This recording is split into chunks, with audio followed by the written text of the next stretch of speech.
Joining us now is Michael Liang, CIO of Foundation Asset Management, which has over $1 billion in assets. Michael, good to have you with us. Just looking at the reaction of investors in China, currently up only 0.8% despite the PMI coming in at 52. What do you make of the reaction so far? Oh, good morning. Thank you for having me. Firstly, I think from the lows, the China market has rebounded about 10%. The U.S. market has rebounded about 20%. But going into April, I think we will see the number of companies start reporting first quarter earnings and also give guidance for second quarter. I think it won't be so exciting. Analyst estimates still too high. I think my market might take a more cautious view, potentially could retest the February-March lows. So what do you do with the Chinese market right now? You take a look at valuations, about 11 estimated earnings versus 19 back in 2015. Are Chinese stocks looking attractive now? Well, over the medium longer run, if you look at the offshore China markets, it's trading around close to 1 time price to book. That's only happened 3 or 4 times in the past 20 years. So on this basis, the Chinese markets are cheap. But in the short run, I think we're facing those headwinds of earnings of first quarter. So Michael, are you saying basically that the outperformance we saw in China this quarter against the rest of the world, that's not going to sustain, that divergence eventually is going to start to narrow a bit? I think the China markets will trade sideways for the time being until we have a clearer picture of the Europe and U.S. demand. Given Europe and U.S. Is going to recession in the next few months, I think demand will be slow. So the Chinese government need to do more, especially on the fiscal front, to prop up the demand and prop up the economy. Right. Yesterday, we saw the PBOC cut reverse repo rates by the most since 2015.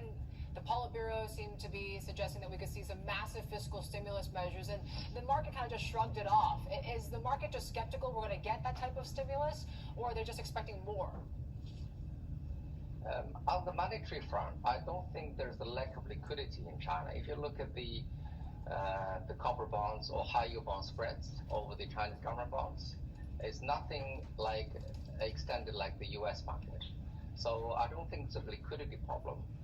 Is it a cost of money, i.e. interest rate problem? I don't think that's the major problem we have now. It is about employment. If you look at it, it's over 100 million people employed in the retail and food industry in China.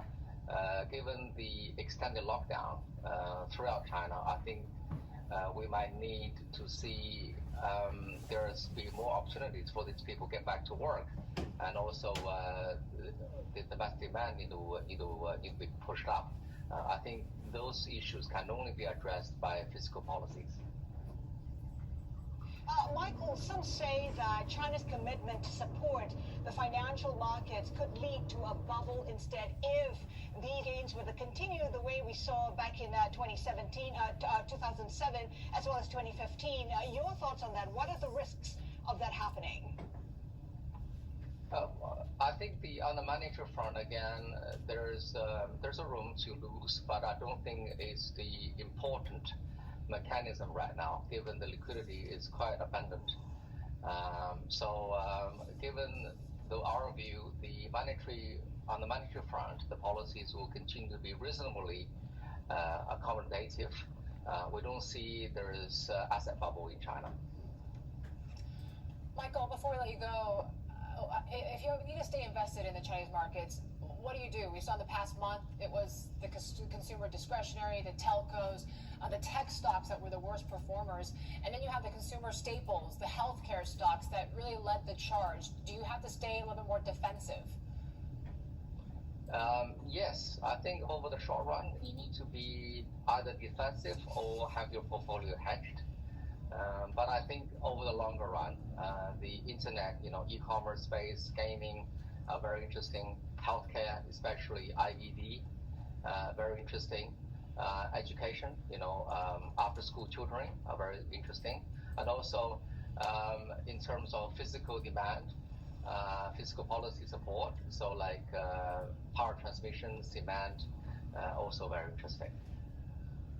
Michael, thank you. Michael Liang, Foundation Asset Management CIO, joining us from Hong Kong. I just want to break some news coming through here from local media in Mexico. They have declared